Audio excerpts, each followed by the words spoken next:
বেশ কিছুদিন ধরেই অস্থির রাজধানীর কাঁচা বাজার। বেড়েছে সব ধরনের সবজির দাম। ঝড়ের আগেই দাম বেড়ে যাওয়া কাঁচামরিচ বিক্রি হচ্ছে 200 থেকে 220 টাকা কেজি দরে। বাড়ছে ডিমের দাম। যৌক্তিক কারণ ছাড়াই বেড়েই চলেছে সব ধরনের মশলা। গরু ও খাসির মাংস আগের বাড়তি দামে বিক্রি হলেও কিছুটা নিম্নমুখী মুরগির দর। রফিকুল ইসলামের রিপোর্টে থাকছে বিস্তারিত।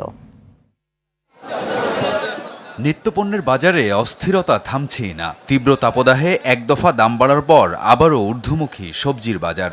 60 থেকে 70 টাকার নিচে মিলছে না কোনো সবজি। গাজর ও টমেটোর কেজি ঠেকেছে 100 টাকায়। কাঁচামরিচ পাইকারিতেই বিক্রি হচ্ছে 160 থেকে 180 টাকা, যা খুচরায় বাজার ভেদে বিক্রি হচ্ছে 220 টাকা পর্যন্ত।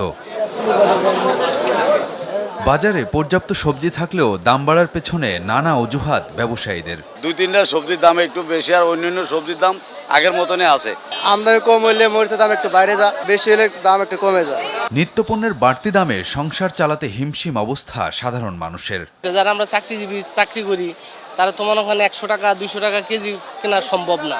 ইনকাম কিন্তু বেশি হচ্ছে না, কিন্তু দ্রব্যমূল্যের কিন্তু দাম বেড়ে যাচ্ছে। নানা অজুহাতে বেড়েই চলেছে ডিমের দাম। মাসখানেক আগে 35 থেকে 40 টাকা হালির ডিম বিক্রি হচ্ছে 52 থেকে 55 টাকায়। গতকালকে থেকে 5 টাকা ডজনে বাড়ছে আর কি। আদারের দাম বেশি, তার কারণে তারপর মুরগি মারা যাচ্ছে গরমের কারণে।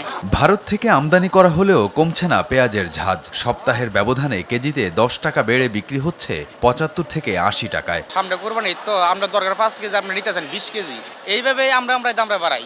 গেল মাসখানেক আগে থেকে বাড়তির দিকে সব ধরনের মশলা। এলাচের দর বেড়েছে কেজিতে 1000 টাকা পর্যন্ত। দাম বাড়ছে মশলা অতিরিক্ত হারে বাড়ছে। 2200-2300 টাকা এলাচি আর 3500 টাকা। গেল 2 দিন ধরে কিছুটা নিম্নমুখী ব্রয়লার মুরগির দাম। কেজিতে 20 টাকা কমে বিক্রি হচ্ছে 180 থেকে 190 টাকায়। পাকিস্তানি 300 বা 290 এই অবস্থা চলছে, আর ব্রয়লার 190 টাকা কেজি। আগের বাড়তি দামেই বিক্রি হচ্ছে গরু ও খাসির মাংস। নিয়মিত বাজার মনিটরিং এর মাধ্যমে নিত্যপণ্যের দর সহনীয় রাখার দাবি ভোক্তাদের। রফিকুল ইসলাম, RTV, ঢাকা।